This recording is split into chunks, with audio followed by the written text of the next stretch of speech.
El Ejército y la Marina se preparan para integrar a sus elementos en las coordinaciones territoriales, desde las cuales van a atender, dice el secretario de Defensa, como nueva estrategia de seguridad del nuevo gobierno, los delitos del fuero común, aunque todavía no hay un marco legal para la operación de la Guardia Nacional. De esto vamos a hablar hoy en Opiniones Encontradas. Muchas gracias por estar con nosotros en este programa en el que todas las ideas se pueden cuestionar siempre que se debatan.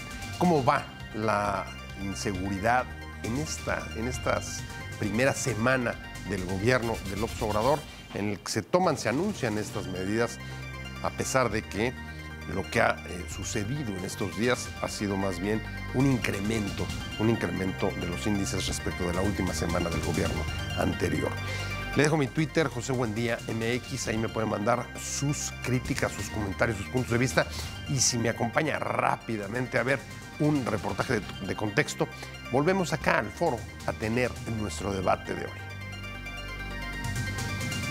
El gobierno de Andrés Manuel López Obrador trabaja con las Fuerzas Armadas en la preparación de estas para que intervengan en una nueva estrategia que combata los delitos del fuero común, como robo u homicidios.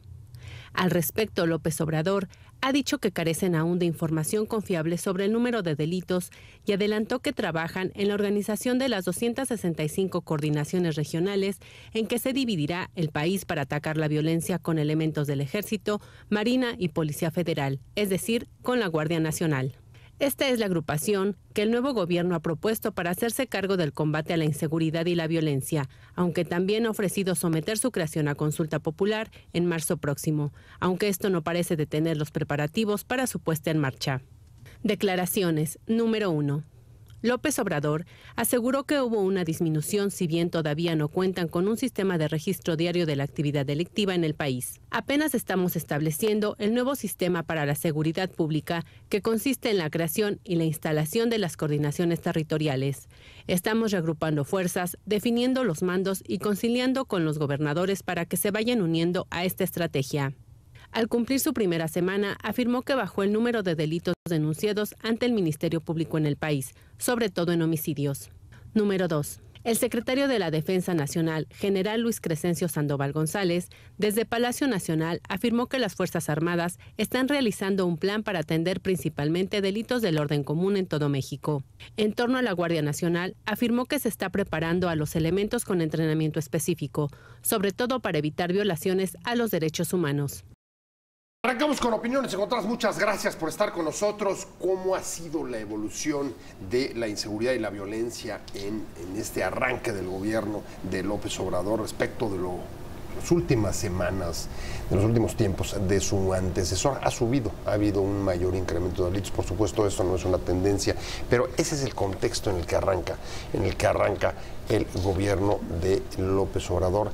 Y sobre el particular, ha dicho, no tiene todavía mecanismos para medir el comportamiento de los delitos. Vamos a entrarle a este tema, y sobre todo este tema en el marco del plan de seguridad, cuyas acciones ya comienzan a prepararse, y me imagino que próximamente los vamos a ver ponerse en práctica, como la creación de las coordinaciones territoriales en las que se integrarán militares del Ejército y de la Marina. Javier Oliva, especialista en seguridad nacional, un placer tenerte aquí, como siempre. Gracias, Pepe. Me da mucho gusto estar aquí con tu auditorio y con el equipo en el estudio. No, un placer de verdad tenerte. Y Alejandro Ope, como siempre, experto en seguridad, gracias, Pepe, amigo de este programa, y también un placer tenerte. Muchas gracias, un placer siempre estar aquí. Ya que lo presentaste, también me da gusto estar con Alejandro. ¿Te da gusto estar con Alejandro? Digo lo mismo. A pesar de las discrepancias profundas. Tremendas que tenemos. Tremendas. Hoy salió el secretario de la Defensa a decir que están preparándose, el Ejército está trabajando, dijo, para integrar a personal del Ejército y de la Marina en las coordinaciones territoriales en que se dividirá el país. 256 creo que son, 266 es el número que han dado, iniciando con 150. Sí, sin marco, o sea, sin marco legal de la Guardia Nacional. Así es, no se ha aprobado la reforma constitucional que se está proponiendo, son 13 artículos de la Constitución lo que se tendría que modificar. Está en duda si se van a alcanzar los números para la reforma constitucional y hay resistencia incluso dentro del propio Morena. Hoy hubo en la Cámara de Diputados un foro donde varios diputados de Morena expresaron sus reservas al respecto, entonces no está del todo claro que vayan a poder aprobar esto. Ahora, si no lo aprueban, yo creo que esto va a empezar a operar medio de facto. Un poco como ha sido la guerra contra el narco. Un poco, digamos, y van ubicando elementos de policía federal en los batallones de policía militar o de la mano de los batallones de policía militar y policía naval para firmar las puestas a disposición. ¿Pero eso como se ve un poco encubierto? Pues déjame ponértelo así, déjame ponértelo, una de dos, o haces pasar todo por flagrancia, o tienes a un policía que sí puede firmar una puesta a disposición ante el Ministerio Público. Yo creo que intentarán lo segundo, probablemente harán las dos. La idea es tener allí a los policías pues para hacer este tipo de labores formales. No sé con qué tanto agrado lo hagan, ¿no? Que acaben firmando algo que ellos no hicieron. Pero bueno, ese yo creo que por ahí sería el plan B. Y aún la Guardia Nacional de cualquier manera va a ser un proceso complicado de construir. Son culturas organizacionales muy distintas las de las tres fuerzas que se integrarían. Hay distintos niveles salariales, prestaciones, rangos, manuales de operación, formación, cultura organizacional. Entonces, el proceso de construcción sería complejo. La operación en las coordinaciones yo creo que no va a ser de inicio muy distinto de lo que venía funcionando en los grupos de coordinación local. Habrá diferencias en espacios específicos, pero ya dependerán más de las personalidades involucradas, ¿no? Hay una diferencia notable, la has tocado en casi toda tu intervención, Alejandro, voy contigo, Javier, y es atender denuncias de delitos del fuero común, que eso no lo venían haciendo hasta ahora en el despliegue territorial. Sí, lo hacen.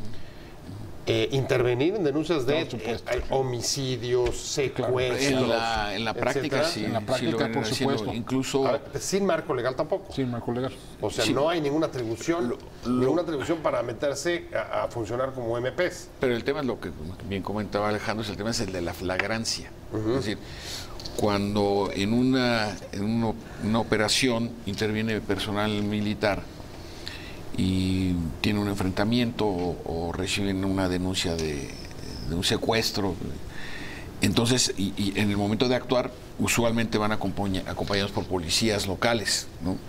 En ocasiones cuando lo amerita incluso con personal de la Comisión de Derechos Humanos.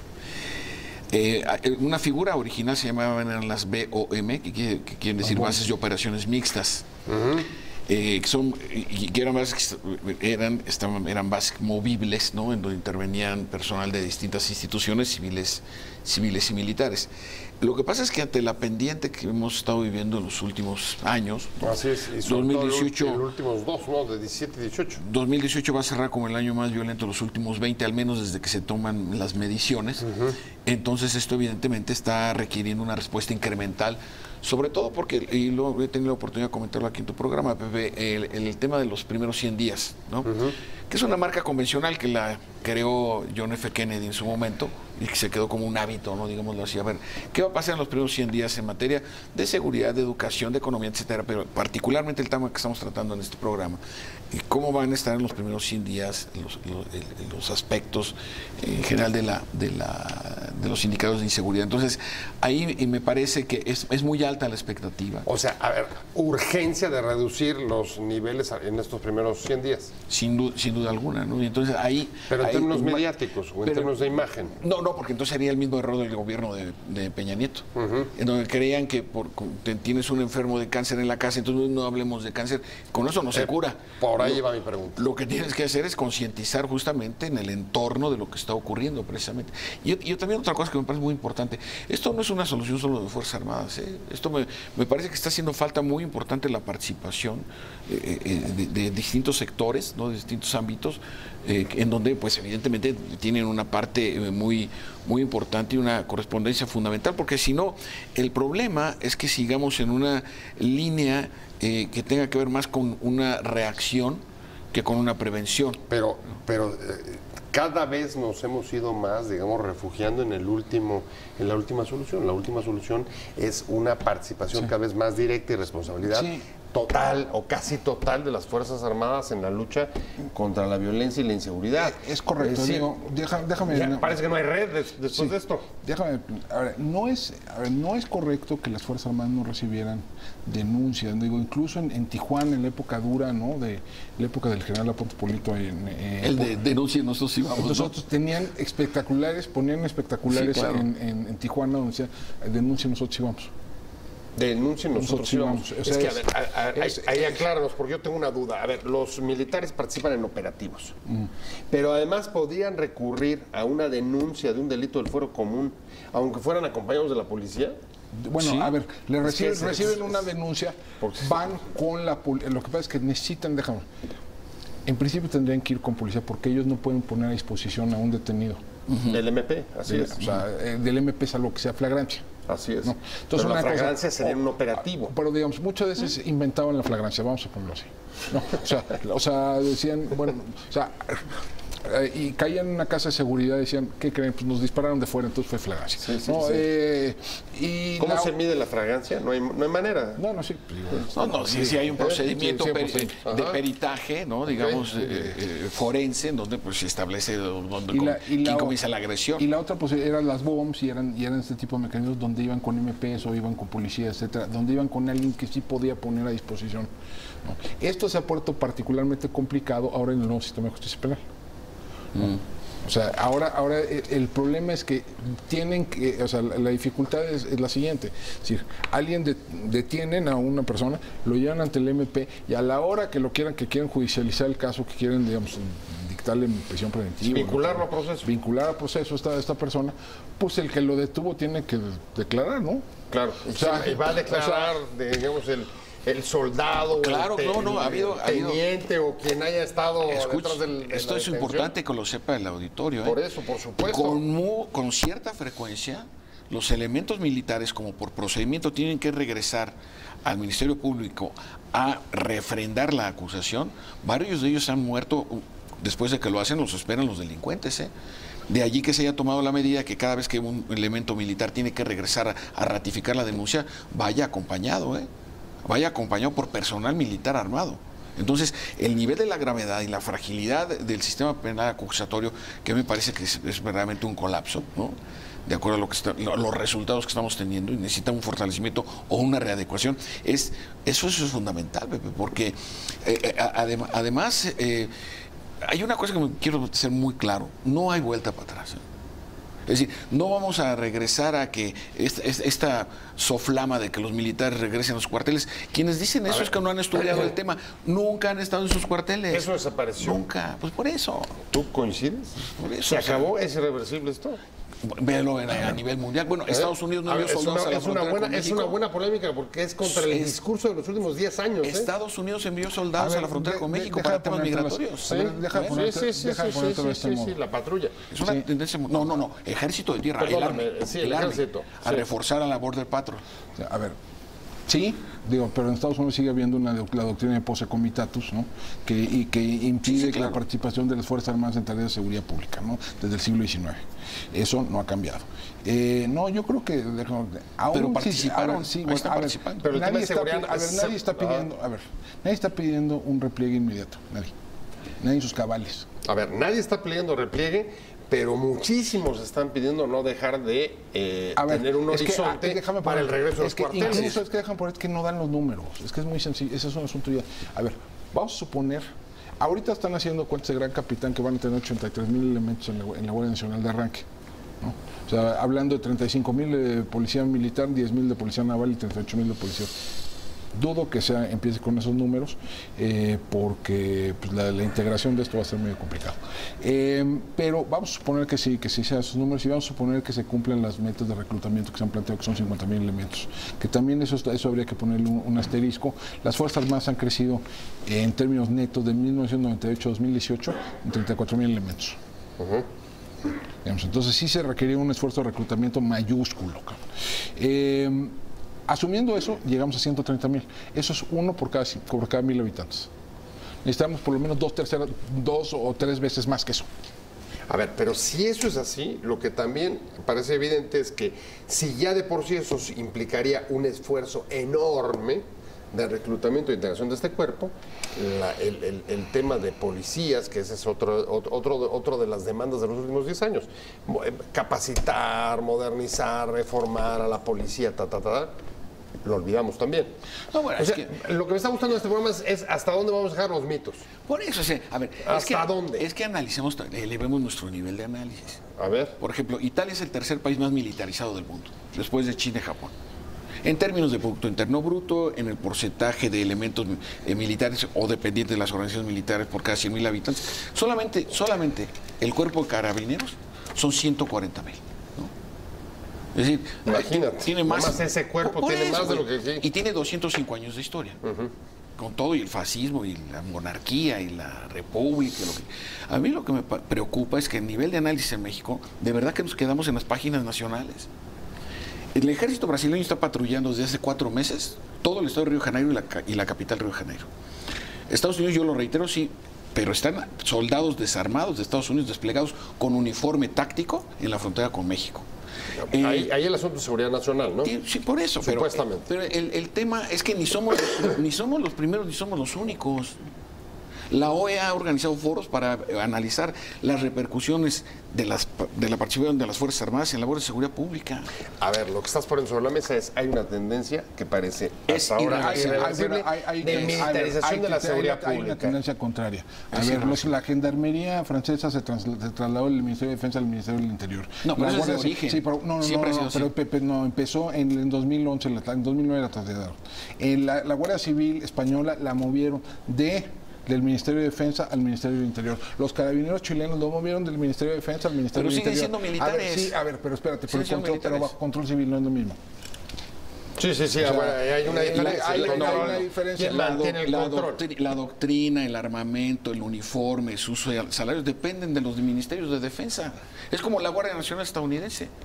Lo único que pagan los gobiernos estatales es el sueldo de los soldados.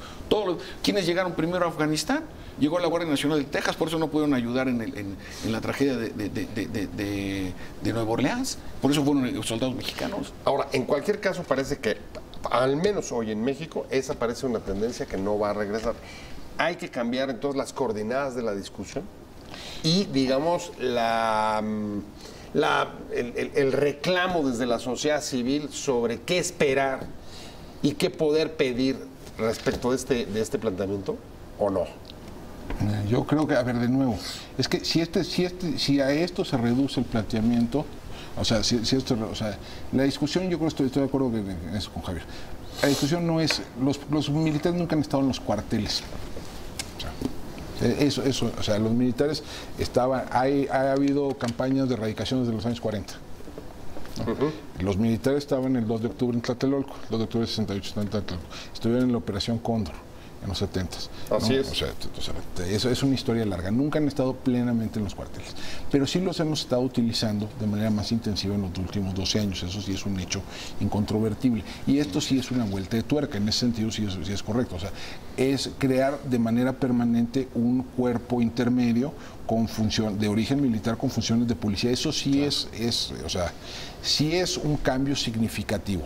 Ahora, ¿es necesariamente malo? Pues no necesariamente malo, pero déjame ponerte, yo sí, ahí las distinciones yo creo que son importantes. Sí, los carabineros son de origen militar, pero existe en paralelo a la policía de Estado. La gendarmería francesa existe en paralelo a la Policía Nacional. El Cuerpo Nacional de Policía, la Guardia Civil Española existe en paralelo al Cuerpo Nacional de Policía. Están acotados territorialmente en su mandato. A ver, ese es un punto. Aquí uno de los grandes reclamos se está olvidando, dejando a un lado las corporaciones policíacas civiles. Estamos hablando del tema de la seguridad.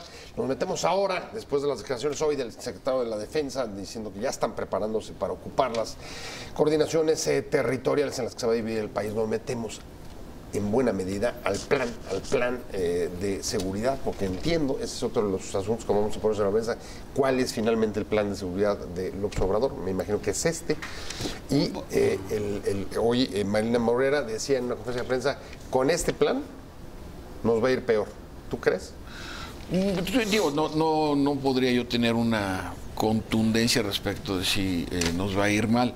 Lo que sí creo es que, bueno, no es que yo lo crea, sino lo que es evidente es la transferencia notable de responsabilidades a las Fuerzas Armadas. Absoluto. Incluso el hecho de que el primer director de la Central Nacional de Inteligencia sea también un militar en situación de retiro. Es decir, la transferencia de responsabilidades es proporcional al reto que van a enfrentar. Entonces, por ejemplo, un tema que me parece clave es cómo los van a tratar presupuestalmente. Es decir, no les pueden dar tanta responsabilidad, tantas tareas con una reducción del presupuesto, por ejemplo, ¿no? Eso me parece una absoluta... ¿Qué más eso hay que decirlo? El presupuesto para la defensa ha sido pequeño en este país. Sí, México es históricamente el país que peor trata a sus Fuerzas Armadas en términos del Producto Interno Bruto en todo el continente americano. Solo le ganamos a Guatemala, no o Haití. O sea, francamente, ahí es cuando dicen, no, es que está militarizado México ni en Producto Interno Bruto. Esto también es una postura propagandística, ¿no? Más de lugar común. ¿Cómo lo ves? ¿Estás de acuerdo? Déjame terminar nada más con el tema de la transferencia de las responsabilidades a las Fuerzas Armadas. Sí pienso que es un desafío muy importante, pero afortunadamente, como la tendencia histórica es que las cosas que se les encargan en términos generales, las hacen bien. Entonces yo tengo confianza en que las van a volver a hacer bien. Ok, ahí digamos, tienes un voto de confianza, sí les dan los recursos, es lo que se plantea. Sí, y las condiciones jurídicas también, ¿eh? Bueno, las condiciones... Porque no hubo ley de seguridad interior, bueno, entonces ¿cuál es el marco jurídico? Bueno, y la Guardia Nacional es posible que pues, devenga finalmente de una consulta, ¿no? Hasta donde hemos escuchado. Para el 21 de marzo. ¿Estarías de acuerdo en ese planteamiento? Mira, a ver, déjame cambiar. A ver, no es que no es hipotético, o sea, cuáles son los efectos de la intervención militar en materia de seguridad pública, pues ha estado presente aquí desde hace 12 años, ¿no? Y digamos, a ver, pero déjame poner todo esto. Okay. Hay evidencia contundente que el despliegue de más fuerza militar en tal o cual territorio tiene efectos notables sobre la reducción de homicidios. ¿Hasta hoy? Que me enseñan dónde. Hasta hoy, ¿cuál sería el ejemplo? O sea, déjame ponerte, ¿dónde está el ejemplo? O sea, es lo que a mí me gustaría. A ver, está La Laguna, que es el caso que están usando, el ejemplo que están invocando como modelo de operación. Ajá. Pero en donde en efecto se creó una cosa que le llamaban el mando especial, donde ponen a las policías locales sujetas al mando de las Fuerzas Armadas, al ejército en particular. Pero vale declarar que hay muchas peculiaridades y donde sí hay un efecto notable en términos de reducción de homicidios. Pero es un caso medio excepcional por varias razones. Uno, ahí había un problema de coordinación muy específico. Había 2 zonas militares en La Laguna, ¿no? Ajá. Segundo, tienes 3 municipios en 2 estados. O sea, había un problema muy específico de coordinación. Segundo, había una participación directísima, abiertísima de empresarios de muy alto nivel, ¿no? Que hacían las veces como mecanismo de rendición de cuentas. Con ambas coordinaciones. Exactamente. O sea, crearon esto que le llaman el mando especial y que es un poco el modelo que quieren impulsar en estas coordinaciones territoriales. Yo no estoy muy seguro que ese modelo de La Laguna lo puedas transferir a Guerrero, por ejemplo. O sea, donde hay condiciones muy particulares. En otros lugares donde ha habido despliegue militar, ¿dónde está la evidencia de una disminución notable en el número de homicidios? ¿Cuál sería el ejemplo? Javier, en general, porque sí los hemos tenido. Ahora, más bien a ver, lo que da un poco de temor es que se profundice la estrategia en efecto, con una mayor transferencia de responsabilidades, sin tener, digamos, elementos prácticos y casos que nos hagan saber que vamos por la línea correcta. Bueno, aquí indudablemente el gran ausente de esta ecuación para la recuperación de la seguridad pública y el Estado de Derecho, evidentemente, es el factor civil. Es decir, ¿dónde están las instituciones que deberían tener una convergencia en esta política que está instrumentando el nuevo gobierno? Si nosotros nos damos cuenta, prácticamente están ausentes, digo, salvo alguna presencia retórica, es decir, ¿en dónde se encuentra la confluencia de una nueva secretaría que ni siquiera se llama Secretaría de Seguridad Pública, sino Secretaría de Seguridad y Protección Ciudadana y otras áreas que deberían tener un papel preponderante y protagónico en ese sentido? Es decir, las políticas de prevención que debieran haber arrancado desde el minuto uno del gobierno. El planteamiento es, no hay prueba de que sean una mejor solución, están ahí por default. Un poco, perdón, pero así pareciera. Yo tampoco coincido con esta posición que a veces es más propagandística que real también, de que es el último recurso de las Fuerzas Armadas. No es el último, es el primero que se ha utilizado al menos desde el sexenio de Ernesto Zedillo. De allá para acá, todos los presidentes de manera consecutiva han creado o modificado la estructura de la administración pública en materia de seguridad. Desde la creación de la Policía Federal Preventiva con Ernesto Zedillo hasta ahora con la creación de la Secretaría de Protección y Participación Ciudadana. A ver, pero voy a tener que hacer un corte y déjame dejártelo sobre la mesa.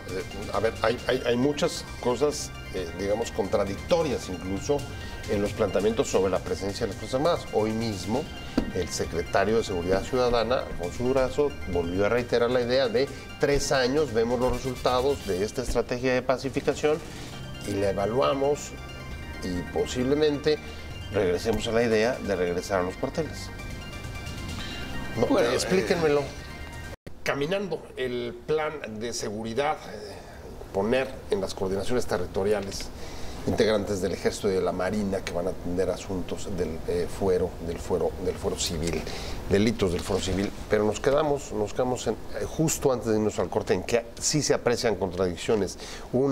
Hoy Durazo vuelve a decir, en 3 años evaluamos este plan, que parece que el plan ya se concretó en lo que estamos viendo, más allá de cualquier proceso de pacificación, aunque sigue prevaleciendo el otro elemento, lo decías tú en el corte hace un momento, el de las comisiones de la verdad. ¿Cómo compaginar todo esto, todas estas contradicciones finalmente en la práctica?